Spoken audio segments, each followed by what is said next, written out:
C'est vrai que certains ont du mal à comprendre ce terme zéro mental. Certains sportifs d'ailleurs qui se disent « Non mais attends, tout est dans le mental, si tu as un mental puissant, c'est là que tu vas cartonner, que tu vas réussir. » Alors je dis pas non, bien sûr qu'une programmation mentale optimale qui va emporter le corps dans une bonne direction, ça fait partie du job, la préparation mentale, c'est cool.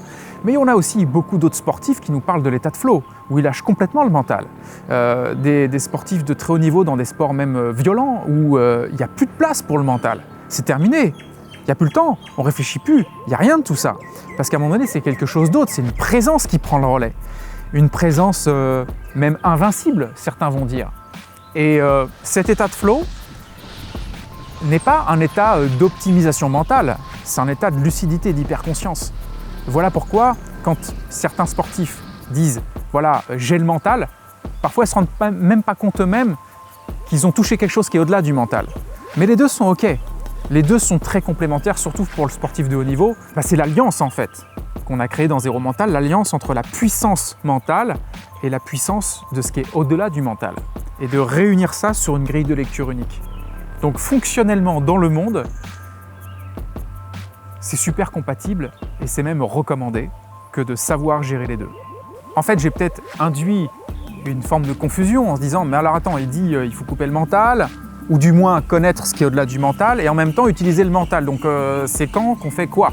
Je dirais que le mental, il est très intéressant à travailler en amont d'une action, dans une programmation de ton système, pour avoir une optimisation de tout ton programme intérieur. Par exemple, le sportif de haut niveau, il peut s'amuser à visualiser des gestes lentement et bien le revisualiser, bien le ressentir, pour bien le décomposer, pour que ça soit complètement entendu et intégré par le corps.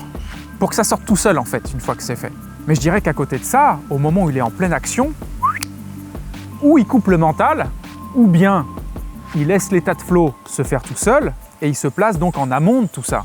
Il se place au cœur de tout ça, sans forcément intervenir psychologiquement dans l'action, la réaction de ce qui se produit, et en laissant ces programmes s'exprimer.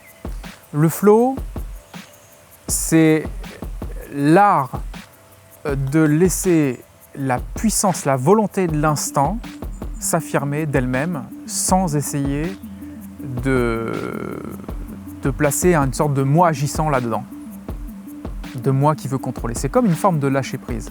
Okay, c'est une première façon de définir le flow. Et le flow, je dirais que c'est la porte d'entrée vers le point zéro. On pourrait dire que même si on est sur le flow en permanence, on pourrait presque considérer être sur une forme de point zéro, mais c'est vrai aussi que l'on peut être dans le flow tout en étant complètement identifié à son corps physique et mental. Voilà pourquoi je parle juste de porte d'entrée et de fonction basique de ce que pourrait amener le point zéro. Le flow, c'est très puissant. Et c'est l'art également d'écouter la force de la vie en fait, parce qu'elle est porteuse de plein de messages. Et si on écoute bien ce qui se passe, il y a une guidance là-dedans aussi. Et au final, c'est une bonne façon d'atteindre de l'harmonie et de profiter de cette liberté dont on parle depuis tout à l'heure. Et j'ai tendance à dire, on est là pour ça. Hein. On n'est pas là pour s'emmerder, on n'est pas là pour être emprisonné, on n'est pas là pour vivre difficilement, on est là pour être libre.